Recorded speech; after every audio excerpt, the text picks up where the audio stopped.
Only 4 days remain of the January transfer window, and we've barely even had 4 signings. Can anything big happen?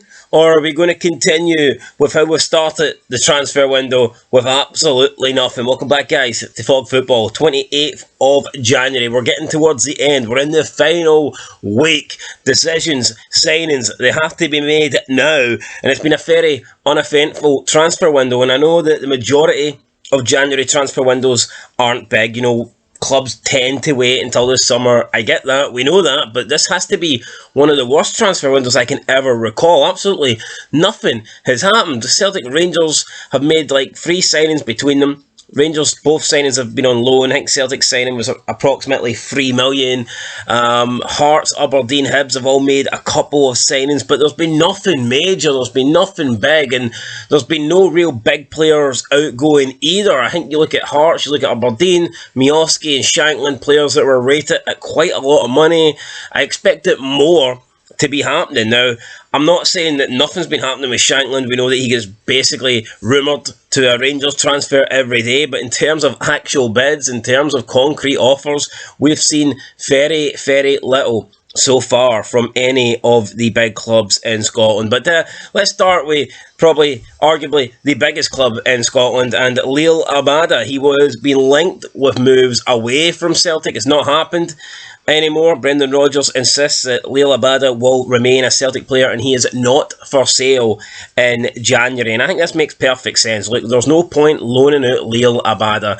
For Celtic, you would not loan out a player that is good enough to be in the starting 11, especially someone like Liel Abada, because there's just no point for it, especially if you can get 10, 12, 15 million like they think that they can for Abada.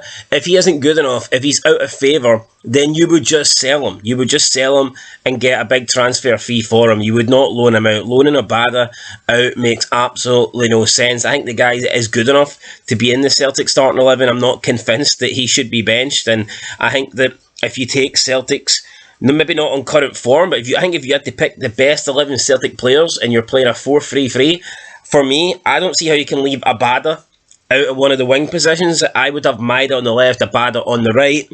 I know a lot of people prefer Palma, but for me, Abada is more proven. I think he's shown more. Obviously, he's been at Celtic longer, but I think he's shown more in his time there than Palma has. And I would be shocked if Liel Abada got loaned out. I think if he's going to leave, he will be sold, but even Brendan Rodgers says that's not the case. He's going to remain at Celtic. And, you know, there's a few other players that could potentially be leaving Celtic this window. Doesn't look like Matt O'Reilly is going to be one of them. We know that Carter Fickel's just signed a new long-term deal, so he won't be one. But someone that has been constantly linked away with moves is defender Yuki Kobayashi. And at this point, I don't even think this would be a big loss for Celtic. The guy came in, hasn't really cut the mustard. And if we look at the Asian transfers, outside of the first 3 out of the first 4 were great. Kyogo, Maida, Hatate, albeit Ideguchi, always injured, never really got a fair try at Celtic, not because of the club or because of Ideguchi, just because of injuries and, you know, bad luck, essentially, is what screwed Ideguchi out of a chance at the club. But you look at the rest of the signings, Awata, Kobayashi, Kwan, Yang, they have not been impressive, and you got to wonder, will Celtic continue to go down this route? I mean, at first it looked great when they brought in, like I said, Maida, Hatate and Kyogo, and you thought, well, why not? It would make perfect sense to continue going in the Asian market. However, if they're going to keep getting players like they've gotten in the last couple of windows, then I think they need to cut ties with the Asian market, and I think they might actually going forward, especially with Brendan Rodgers now being in charge. I don't think we'll see Celtic utilise the Asian market, and I certainly wouldn't be surprised if Yuki Kobayashi leaves the club. So I think he might actually go before this transfer window closes. But we've got an official deal with Aberdeen, and they have signed Killian Phillips as a loan deal, and he will come to Pittodrie for the rest of the season. He's a 21-year-old Ireland youth cap, and they've got him on loan from Crystal Palace. So I can't say too much about this guy. I've never actually seen him play. He has made several appearances for Crystal Palace though this season, and like I said, he is a 21-year-old Ireland youth capped international, so he must be alright. Barry Robson admitted it is a deal he's been chasing for a long time, and Record Sports understands that the Dons first made an approach in the summer before Palace opted to keep Killian Phillips in England and loaning him out to English lower leagues. So Robson said on the matter, quote, "I'm pleased to bring Killian to the club as he's a player we've admired for some time. He's energetic, hard-working, and his strength of character is matched by his technical ability."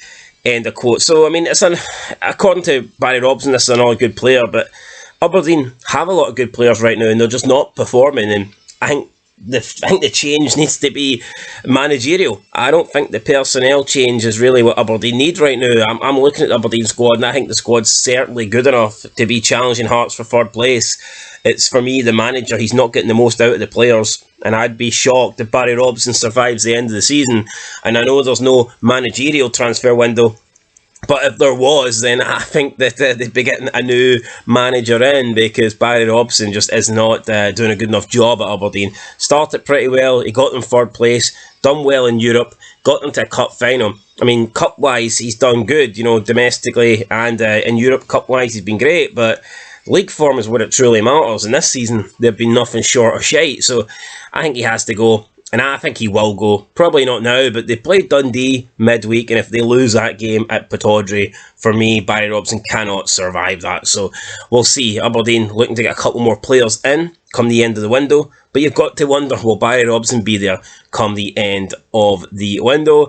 And finally, let's move into Rangers, because they are being linked with a Colombian. No, it's not Alfredo Morelos, it's Oscar Cortez, who is currently playing for Lens in the French league. He made his move from South America. It's not really working out for him, and links are coming in from South America that he's already agreed to sign for Rangers, although Record Sports claims that the deal is far from done, despite Rangers being very keen on making him a Gers player before Thursday's transfer deadline day. So, yeah, I mean, can't say too much about this guy. I've never seen him play. He has been compared, though, to James Rodriguez. I don't know how true that is in terms of the comparison being legit, because I can't imagine this guy's on the level of James Rodriguez, but if he's anywhere near that, then I guess that would be a great signing for Rangers. And everywhere else, pretty much nothing has changed. Hearts are still interested in Scott Fraser, although the move just hasn't seemed to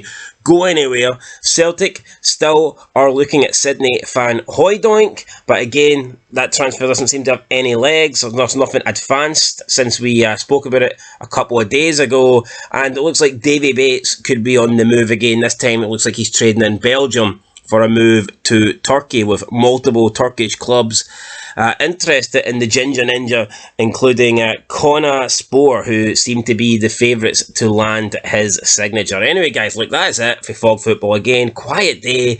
Yeah, there's been a couple of transfers, but nothing major, nothing big. Very disappointing. Hopefully the last few days changes this. And, I mean, you can get big signings, don't necessarily have to be good signings. I mean, look at Aaron Ramsey. That was a huge signing that was turned out to be a massive flop, but I was expecting more stuff like that to happen. So, yeah, just a lack of big names at the moment. Will we get any soon? We'll have to wait and see. Anyway, that's it. Catch you in the next one.